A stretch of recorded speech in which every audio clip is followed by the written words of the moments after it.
नमस्कार आप सभी को। मेरा नाम प्रिंस है और आप सभी का स्वागत है कृषि गुरु यूट्यूब चैनल पे। आज जो हमारा टॉपिक है वो है मैन्योर्स एंड फर्टिलाइजर से। तो सबसे पहले आती है इनकी डेफिनेशन। तो जो वर्ड मैन्योर है वो ओरिजिनेट हुआ है फ्रेंच वर्ड मैन्योवियर से, जिसका मतलब है कि वर्क विद सोइल। तो जो मैन्योर है उसकी डेफिनेशन क्या है कि भाई जो मैन्योर है वो एक ऐसा सब्सटेंस है जो क्या है ऑर्गेनिक है नेचर के अंदर, और जो एक न्यूट्रिएंट की सप्लाई है वो अवेलेबल फॉर्म में करेगा। और बल्कि नेचर है मतलब क्या है कि भाई ये हमें ज़्यादा अमाउंट में उनको सप्लाई करना पड़ेगा सोइल को, और ये न्यूट्रिएंट जो देगा वो बहुत ही कम अमाउंट में देगा। उसके बाद आता है हमारा फर्टिलाइजर। तो जो फर्टिलाइजर है वो कोई भी एक ऐसा पदार्थ है जो क्या है कि हम लैब में बनाएंगे या कहीं से माइन करेंगे, जो क्या करेगा या तो एक या एक से ज़्यादा जो न्यूट्रिएंट है वो सप्लाई करेगा, और बहुत ही ज़्यादा अमाउंट में ये क्या है न्यूट्रिएंट को सप्लाई करता है। उसके बाद आता है इनके बीच में डिफरेंस है। तो सबसे पहले है मैन्योर और फर्टिलाइजर का। तो मैन्योर क्या है कि भाई ऑर्गेनिक इन नेचर है, मतलब जो जिन सामान से बनता है जिन पदार्थ से बनता है वो ऑर्गेनिक नेचर के है, नेचर के अंदर नेचुरल फॉर्म में एग्जिस्ट करते हैं। और जो फर्टिलाइजर है उनको हम थोड़ा बहुत मॉडिफाई करके लैब के अंदर उसके बाद हम उनको बनाते हैं। जो मैन्योर है वो है स्लो एक्टिंग, मतलब क्या है कि जो न्यूट्रिएंट सप्लाई करेंगे वो बहुत ही कम अमाउंट में सप्लाई करेंगे, धीरे धीरे सप्लाई करेंगे। लेकिन जो फर्टिलाइजर है वो क्विक एक्टिंग है, इसका मतलब है कि भाई हमने फर्टिलाइजर डाला तो कम टाइम के अंदर ज़्यादा अमाउंट ऑफ न्यूट्रिएंट जो है फर्टिलाइजर सप्लाई करेगा सोइल को। उसके बाद आता है जो मैन्योर है उनकी एनालिटिकल वैल्यू कम होती है, और जो फर्टिलाइजर है उनकी एनालिटिकल वैल्यू ज़्यादा होती है। जो मैन्योर है उनकी कोई भी फिक्स केमिकल कंपोजिशन नहीं है। क्यों? क्योंकि जो मैन्योर होते हैं वो जिस चीज़ से बने हैं उसके ऊपर उनकी जो केमिकल कंपोजिशन डिपेंड करती है। जैसे भाई कोई मैन्योर अगर गोबर से बना है तो उसकी केमिकल कंपोजिशन अलग होगी, अगर कोई अर्बन वेस्ट से बना है तो उसकी केमिकल कंपोजिशन अलग होगी। लेकिन फर्टिलाइजर के अंदर क्या है कि भाई इनका जो केमिकल कंपोजिशन होती है वो फिक्स होती है। फिर आता है इम्प्रूव सोइल फिजिकल प्रॉपर्टीज, मतलब जो मैन्योर है जो सोइल की फिजिकल प्रॉपर्टीज है उनको क्या है सब सुधारते हैं। जैसे भी सोइल का स्ट्रक्चर हो गया, सोइल का टेक्सचर हो गया, सोइल की वाटर होल्डिंग कैपेसिटी होगी, सब चीज़। लेकिन जो फर्टिलाइजर है वो क्या करते हैं, सिर्फ न्यूट्रिएंट सप्लाई करते हैं, जो सोइल की फिजिकल प्रॉपर्टीज है उनको नहीं सुधारते। जो मैन्योर है वो सभी तरह के जो मेजर माइनर और माइक्रो न्यूट्रिएंट हैं उन सभी को सप्लाई करते हैं प्लांट को। लेकिन जो फर्टिलाइजर है वो ऐसा नहीं करते, वो या तो एक या फिर एक से थोड़े बहुत ज़्यादा ही सप्लाई करते हैं, सारे न्यूट्रिएंट कोई भी फर्टिलाइजर सप्लाई नहीं करता। जो मैन्योर है वो फ्रेंच वर्ड मैन्योवियर से लिया गया है, लेकिन जो फर्टिलाइजर है वो लैटिन वर्ड फर्टाइल से लिया गया है।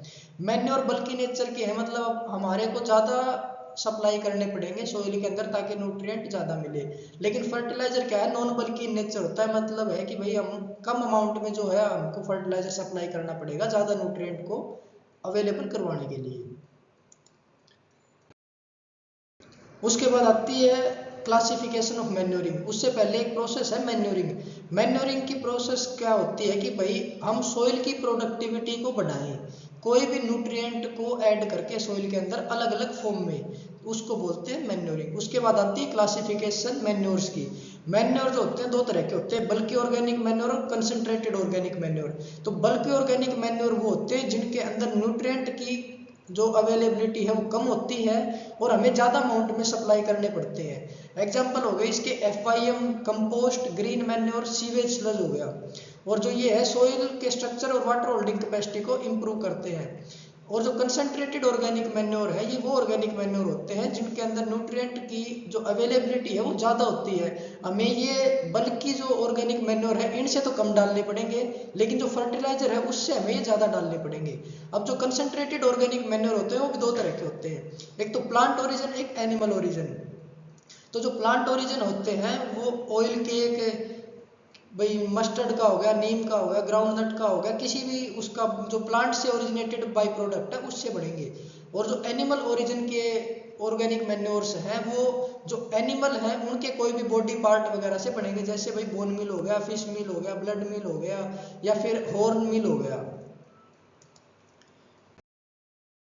उसके बाद आता है कि भाई जो मैन्योर होते हैं उनका सोइल के ऊपर क्या इफेक्ट पड़ता है। सबसे पहले तो जो फिजिकल प्रॉपर्टीज है सोइल की, जैसे कि सोइल का स्ट्रक्चर हो गया, वाटर होल्डिंग कैपेसिटी हो गई, सोइल के अंदर एरिएशन हो गई, सोइल का इरोजन कम कर देगा, और जो सोइल की पोरोसिटी परमिएबिलिटी है वो बढ़ा देगा। जो केमिकल प्रॉपर्टीज है उनको भी इम्प्रूव करता है, जैसे कि भी जो फर्टिलिटी है सॉइल की उसको इम्प्रूव करता है। जो इसेंशियल न्यूट्रिएंट हैं एनपीके और माइक्रो न्यूट्रिएंट उनको सप्लाई करता है। और जो कैटायन एक्सचेंज कैपेसिटी है उसको इम्प्रूव करता है। क्यों? क्योंकि हम जो ऑर्गेनिक मैन्योर डालते हैं जब वो डिकम्पोज होता है ऑर्गेनिक मैटर के अंदर तो वो आयंस रिलीज करता है, और जो आयंस होते हैं वो एक्सचेंज कर सकते हैं हम किसी जो सॉइल है वो एक्सचेंज कर सकती है किसी भी और न्यूट्रिएंट के साथ। उसके बाद जो बफरिंग कैपेसिटी है सॉइल की उसको भी इम्प्रूव करता है, और जो सॉइल के अंदर टॉक्सिसिटी है उनको कम करता है। क्यों? क्योंकि जो साल्ट वगैरह हो गए उनको वो बाइंड कर लेता है। फिर आ गया जो बायोलॉजिकल एक्टिविटी है उनको भी इम्प्रूव करता है। कैसे? जो माइक्रोबियल पॉपुलेशन है जैसे बैक्टीरिया हो गए, फंगी हो गए, एक्टिनोमाइसिटीज हो गए, जो बेनिफिशियल है हमारी सॉइल के लिए उनकी जो पॉपुलेशन है उनको इंक्रीज करता है। उसके बाद है एंजाइमेटिक एक्टिविटी, मतलब कि भाई जो डिकम्पोजिशन हो गई किसी भी न्यूट्रिएंट की या वो अवेलेबल फॉर्म में लाना हो तो उसके लिए हमें क्या है एंजाइम्स की एक्टिविटी करवानी जरूरी होती है। और जो ऑर्गेनिक मैन्योर होते हैं वो उसी एंजाइम एक्टिविटी को इम्प्रूव करते बढ़ाते हैं, अर्थवॉर्म की एक्टिविटी को बढ़ाते हैं, जिसके कारण क्या होता है भाई सॉइल के अंदर एरिएशन बढ़िया होती है, परमिएबिलिटी बढ़िया होती है। और क्या है कि भाई डिकम्पोजिशन ऑफ ऑर्गेनिक मैटर, मतलब कि जो ऑर्गेनिक मैटर पड़ा है पहले से सॉइल के अंदर तो जो मैन्योर है वो क्या करेगा उनको डिकम्पोज करने में मदद करेगा। क्यों? क्योंकि वो एंजाइम की एक्टिविटी बढ़ा देगा, अर्थवॉर्म की एक्टिविटी बढ़ा देगा, माइक्रोब्स की पॉपुलेशन को भी बढ़ा देगा, जिसके कारण क्या जो ऑर्गेनिक मैटर है वो ज़्यादा जल्दी डिकम्पोज होगा। उसके बाद है न्यूट्रिएंट साइकिलिंग को बूस्ट करता है। अब जो ऑर्गेनिक मैटर पड़ा है सॉइल के अंदर वो डिकम्पोज होगा तो न्यूट्रिएंट रिलीज करेगा, न्यूट्रिएंट रिलीज करेगा तो जो न्यूट्रिएंट साइकिल है वो बढ़िया होगी सॉइल की। उसके बाद आता है फार्म यार्ड मैन्योर या फिर एफवाईएम। जैसा कि नाम में हमें पता चल रहा है कि भाई फार्म यार्ड मैन्योर मतलब जो रिसोर्सेज हमारे पास फार्म में अवेलेबल है हमारे, जैसे कि हमारे पशुओं का गोबर हो गया, यूरिन हो गया, लिटर यानी उनका बेडिंग मटेरियल हो गया, उसको यूज करके जो हम जो मैन्योर बनाएंगे उसको एफवाईएम बोलते हैं हम। उसके बाद आता है कि भाई जो ये एफवाईएम है ये सॉइल की फर्टिलिटी को भी इम्प्रूव करता है और जो सॉइल का स्ट्रक्चर है उसको भी इम्प्रूव करता है। अब कुछ फैक्टर होते हैं जिनके ऊपर जो एफवाईएम की क्वालिटी होती है वो डिपेंड करती है। सबसे पहले आता है टाइप ऑफ एनिमल, मतलब कि भाई जो अलग अलग जानवर हैं वो अलग अलग अमाउंट ऑफ न्यूट्रिएंट एब्जॉर्ब करते हैं खाने में से और अपने डंग के अंदर अलग अलग न्यूट्रिएंट बाहर आते हैं उनके, तो उसके ऊपर भी जो एफवाईएम की क्वालिटी है वो डिपेंड करेगी। उसके बाद आता है एज। अब एज कैसे इफेक्ट करेगी एफवाईएम की क्वालिटी को? कोई यंग एनिमल है जो डेवलपिंग फेज के अंदर है, उसकी बॉडी डेवलप हो रही है तो वो क्या करेगा, जो उसका खाना अवेलेबल है उसको मिला है उसके अंदर से ज़्यादा न्यूट्रिएंट को एब्जॉर्ब करेगा ताकि बॉडी की ग्रोथ बढ़िया कर सके। और जो वो डंक करेगा उसके अंदर जो न्यूट्रिएंट की अवेलेबिलिटी है वो कम होगी। तो हम अगर कोई यंग एनिमल है उसके डंक से एफआईएम बनाएंगे तो उसके अंदर न्यूट्रिएंट कम होंगे, और अगर कोई बूढ़ा जानवर है उसके डंक से हम एफआईएम बनाएंगे तो उसके अंदर जो न्यूट्रिएंट है वो ज़्यादा होंगे। उसके बाद आता है फीड की क्वालिटी, जो हम खाना खिला रहे हैं अपने जानवरों को उनके अंदर न्यूट्रिएंट की अवेलेबिलिटी कैसी है। अगर जो खाना खिला रहे हैं उनके अंदर न्यूट्रिएंट की अवेलेबिलिटी ज़्यादा है तो जो हमारा एफआईएम बनेगा उनके गोबर से उसकी भी न्यूट्रिएंट अवेलेबिलिटी ज़्यादा होगी। लेकिन अगर खाने में न्यूट्रिएंट की अवेलेबिलिटी कम है उसके अंदर से भी जो हमारा एनिमल है वो एब्जॉर्ब कर लेगा, तो फिर जो है जो एफआईएम बनेगा उससे बहुत ही ज़्यादा कम न्यूट्रिएंट अवेलेबिलिटी का बनेगा। उसके बाद कुछ एक लॉस होते हैं जो स्टोरेज के अंदर होते हैं, हैंडलिंग के अंदर और कलेक्शन मेथड के अंदर भी लॉस होते हैं जो कि हम आगे पढ़ेंगे। फिर आते हैं कलेक्शन सिस्टम। कलेक्शन सिस्टम के अंदर सबसे पहले आता है बायर सिस्टम। जो बायर सिस्टम है इसके अंदर क्या है कि हम जो पशु है हमारे उनके लिए पक्की छत और पक्के फ्लोर बनाएंगे, और जो फ्लोर बनाएंगे वो ढलान में बनाएंगे, जिससे क्या है जितना भी यूरिन वगैरह होगा वो एक ड्रेनेज के अंदर कलेक्ट हो जाएगा और वो आगे जाके एक कलेक्शन पिट के अंदर हम उसको कलेक्ट कर लेंगे। और जो मैन्योर है उसको हम टाइम टू टाइम खुद रिमूव करेंगे, जैसे कि इन फोटोज के अंदर दिखा रखा है। जो मैन्योर है उस वो बीच में इकट्ठा हो रखा है और उसको एक मशीन से या किसी भी चीज से हम कोई फट्टे से कलेक्ट कर लेंगे एक साथ। फिर आता है ड्राई अर्थ सिस्टम। इसके अंदर हम क्या करते हैं जो फ्लोर है उसके अंदर सबसे पहले बालू और रेड सॉइल है उसको हम बिछा देंगे, उसके ऊपर लोमी सॉइल बिछाएंगे। लोमी सॉइल क्या है एब्जॉर्बेंट है जो क्या है यूरिन को एब्जॉर्ब कर लेगा। और कुछ एक और एब्जॉर्बेंट होते हैं जैसे कि सोडस्ट हो गई, पैडी का हस्क हो गया, ग्राउंड नट के छिलके हो गए, इनको भी हम यूज कर सकते हैं एज एब्जॉर्बेंट जो क्या है यूरिन को एब्जॉर्ब करेगा। और उसके बाद हम इनको कलेक्ट करेंगे मैन्योर बनाने के लिए। उसके बाद आते हैं जो हमारे मैन्योर है उसको स्टोरेज करने के मेथड। सबसे पहले है पिट मेथड। जैसा कि नाम से पता चल रहा है, इसके अंदर हम जमीन के अंदर खड्डा खोद के उसके बाद जो हमारा मैन्योर है उसको बनाएंगे। अब जो पिट होता है उसका साइज होता है 1.5 मीटर लंबा, 1.5 मीटर चौड़ा और 1 मीटर गहरा। और जो स्टोर करेंगे हम उसको, जो पिट है उसके अंदर हम या तो पॉलिथीन की शीट लगाएंगे या कोई भी एक पक्की फ्लोरिंग करेंगे, जिसके कारण क्या है सीपेज वगैरह नहीं होगी और हमारे न्यूट्रिएंट है वो लीच डाउन नहीं होंगे।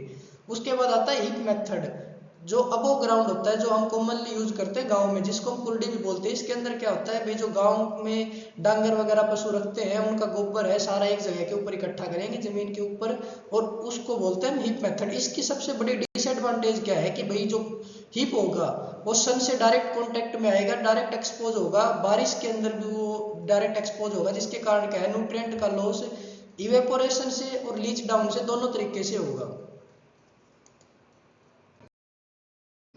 उसके बाद हमारे पास मेथड आता है इम्प्रूव्ड हैंडलिंग का। मतलब जो हमारे पास अवेलेबल मेथड थे उनके अंदर कुछ चेंजेस करके उनको इम्प्रूव किया गया, ताकि जो हमारी मैन्योर है वो जल्दी बन जाए और उसके अंदर न्यूट्रिएंट लॉस कम हो। तो जिसके अंदर सबसे पहला और सबसे बढ़िया मेथड आता है CN आचार्य मेथड। इसके अंदर हम जो ट्रेंचेस यूज करते हैं वो 20 से 25 फीट लंबे होते हैं, 5 से 6 फीट चौड़े और 3 से 3.5 फीट गहरे होते हैं। इसके अंदर हम क्या करते हैं, जो हमारा सूखा हुआ लिटर या फिर मतलब बेडिंग मटेरियल है उसको हम फ्लोर के ऊपर बिछा देंगे और वो क्या करेगा, यूरिन को एब्जॉर्ब कर लेगा। उसके बाद जो हमारा बेडिंग मटेरियल है उसको हम उठा के और उसको खड्डे के अंदर ट्रांसफर करेंगे और उसको हम सील कर देंगे 1 से 1.5 मीटर ऊपर तक, उसको ग्राउंड लेवल से भर के और उसको डूम शेप के अंदर लाएंगे। उसके बाद उसके ऊपर प्लास्टर कर देंगे काउडंग से या फिर मड स्लरी से, जिसके कारण क्या है कि भाई ना तो उसके ऊपर सनलाइट का कोई इफेक्ट पड़ेगा, ना ही डायरेक्ट रेन के कांटेक्ट में आएगा। रिजल्ट क्या होगा, जो हमारी मैन्योर बनेगी वो 3 महीने के अंदर अंदर बन जाएगी और जो न्यूट्रिएंट है वो भी बहुत ही ज्यादा कम लॉस होंगे इसके अंदर। उसके बाद आते हैं हमारे न्यूट्रिएंट का लॉसेस हैंडलिंग के टाइम पे कैसे कैसे होता है। सबसे पहले यूरिन से कैसे लॉस होगा। अगर हमारा जो कैटल शेड का फ्लोर है वो कच्चा है तो क्या होगा, जो यूरिन है वो मिट्टी एब्जॉर्ब करेगी और जो नाइट्रोजन है वो लीच डाउन हो जाएगा। सेम होता है पोटास के साथ, जो हमारा कैटल वेस्ट है उसके अंदर हमारी जो लगभग पोटास की मात्रा है वो प्रेजेंट होती है, और अगर फ्लोर कच्चा होगा तो क्या है, जो पोटास है वो लीच डाउन हो जाएगा। अब यूरिन के अंदर जो यूरिया प्रेजेंट होती है वो अमोनियम कार्बोनेट के अंदर कन्वर्ट हो जाती है पानी के साथ रिएक्शन करके, और जो अमोनियम कार्बोनेट है ये आगे जाके टूट जाएगी और अमोनिया गैस बनाएगी, और जो अमोनिया गैस है वो रिलीज हो जाएगी। फिर आते हैं हमारे स्टोरेज के टाइम पे न्यूट्रिएंट का लॉस कैसे होता है। सबसे पहले लीचिंग। लीचिंग के अंदर क्या है, जो हमारे वाटर सोल्यूबल न्यूट्रिएंट्स है जैसे नाइट्रोजन और पोटास है, वो क्या है, पानी आएगा बारिश का या किसी भी तरीके से, अगर भाई हमारा जो हीप है वो खुला हुआ है तो उसके अंदर क्या है न्यूट्रिएंट का लॉस हो जाएगा, या तो लीच डाउन हो जाएगा या वो वोलेटाइज होके रिलीज हो जाएगा। फिर आती है वोलेटाइजेशन। इसके अंदर क्या है कि भाई अगर हमारे जो मैन्योर है वो डायरेक्ट सन के कॉन्टेक्ट में आएगी तो जो नाइट्रोजन है वो अमोनियम कार्बोनेट बना के और उसके बाद अमोनिया गैस रिलीज करके वो रिलीज हो जाएगा। फिर जो समरी क्या है अपनी क्वालिटी की, जो अगर कोई सी भी हम मैन्योर है हमारा उसको हम ये बोले कि भाई हाँ ये बढ़िया मैन्योर है, तो उसके अंदर लगभग लगभग 0.68% नाइट्रोजन, ½ % फॉस्फोरस और 1% पोटेशियम की जो उसके अंदर मात्रा है वो प्रेजेंट होनी चाहिए उसको, ताकि हम एक बढ़िया मैन्योर बोल सके। उसके बाद आता है हमारा कौन कौन से मेथड हैं जो हम यूज कर सकते हैं न्यूट्रिएंट का लॉस कम करने के लिए। तो सबसे पहले आता है हम जो ट्रेंच मेथड है जो CN आचार्य ने बताया था हम उसको अडेप्ट कर लें। दूसरा आता है हम गोबर गैस का प्लांट लगा लें, जिसके अंदर जो 50% हमारा काऊ डंग है वो एज ए फ्यूल यूज हो जाएगा और जो 50% बचेगा वो एज ए मैन्योर हम यूज कर लेंगे, और जो मैन्योर बनेगा वो हाई क्वालिटी मैन्योर बनेगा। उसके बाद केमिकल प्रिजर्वेशन कर सकते हैं, जैसे कि हम जिप्सम और सुपर फॉस्फेट डाल देंगे कैटल शेड में, जिसके कारण क्या नाइट्रोजन फिक्स हो जाएगा। तो क्या होगा, जो हमारा अमोनियम कार्बोनेट है वो जिप्सम के साथ रिएक्ट करके कैल्शियम कार्बोनेट बना लेगा और अमोनियम सल्फेट बना लेगा। उसके बाद क्या हम प्रॉपर फील्ड की मैनेजमेंट भी कर सकते हैं कि भाई जैसे हमने जो FIM है वो डाला खेत के अंदर, डालने के तुरंत बाद उसको बिछाया और खेत के अंदर हमने उसको प्लो कर दिया, ताकि सन का उसके ऊपर कम इफेक्ट पड़े, सन के कांटेक्ट में कम आए, क्योंकि जितना ज़्यादा वो सन के कांटेक्ट में आएगा तो जो हमारा नाइट्रोजन है वो अमोनिया की फॉर्म में लॉस हो जाएगा। इसीलिए हम उसको बिछाने के बाद तुरंत बाद हम उसको प्लो कर देते हैं। थैंक यू आप सभी का हमारे साथ यहाँ तक बने रहने के लिए। और ये था हमारा आज का topic manures and fertilisers. Thank you.